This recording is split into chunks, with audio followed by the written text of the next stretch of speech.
কানাডার franchise league global টি-20তে ব্যস্ত সময় কাটাচ্ছেন সাকিব আল হাসান। এর আগে খেলেছেন যুক্তরাষ্ট্রের ক্রিকেট মেজর লিগ টি-20তে। টি-20 বিশ্বকাপ খেলার পর এই দুটি লিগে খেলার জন্য বিসিবির কাছ থেকে 12 আগস্ট পর্যন্ত ছুটি নিয়েছেন জাতীয় দলের এই অলরাউন্ডার। পাকিস্তান সফরে দলে থাকলে ছুটির শেষে দলের সঙ্গে যোগ দেওয়ার কথা তার। গত সোমবার প্রধানমন্ত্রীর পদ থেকে শেখ হাসিনার পদত্যাগের পর গতকাল সংসদও ভেঙে দেওয়া হয়েছে। বলতে গেলে আওয়ামী লীগের কোনো নেতাকর্মী এখন দেশে প্রকাশ্যে নেই।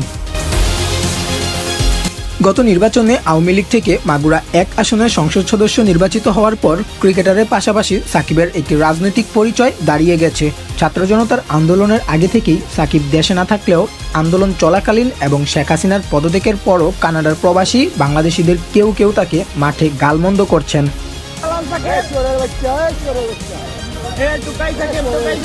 এ অবস্থায় সাকিবের নিরাপত্তা নিয়েও একটি সংখ্যা থাকে। সাকিব পাকিস্তান সিরিজে দলে থাকবে কিনা বা তিনি সিরিজটি খেলতে চান কিনা সে প্রশ্নও রয়েছে।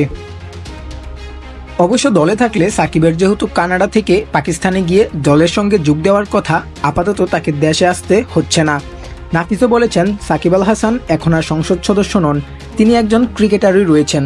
তবে প্রত্যেক মানুষের নিরাপত্তার ব্যাপার আছে। 12 আগস্ট পর্যন্ত তার যুক্তরাষ্ট্র ও কানাডায় খেলা রয়েছে, এরপর বাংলাদেশ দলে যোগ দেওয়ার কথা। বিসিবি নির্বাচক কমিটি এখন পর্যন্ত পাকিস্তান সফরের দল ঘোষণা করেননি। দল ঘোষণার পর সে যদি দলে থাকে তখন একরকম, আর যদি দলে না থাকে তখন অন্য কোনো বিষয় আসছে না। বর্তমান পরিস্থিতিতে দলের বিদেশি কোচদের নিরাপত্তার প্রসঙ্গ নিয়েও প্রশ্ন হয়েছে। নাফিস এ ব্যাপারে বলেছেন, বাংলাদেশ ক্রিকেটের দলের যে সাপোর্ট স্টাফ গত 1 আগস্ট থেকে তারা সবাই দেশে আছেন। তারা অনুশীলন শুরু করার অপেক্ষায় আছেন। আমরা যদি অনুশীলন শুরু করতে পারি তাহলে তারা অবশ্যই অনুশীলনে থাকবেন। সব ঠিক থাকলে আগামীকাল থেকেই পাকিস্তানের বিপক্ষে 2 টেস্টের সিরিজ সামনে রেখে বাংলাদেশ দলের অনুশীলন শুরু করতে চায় বিসিবি।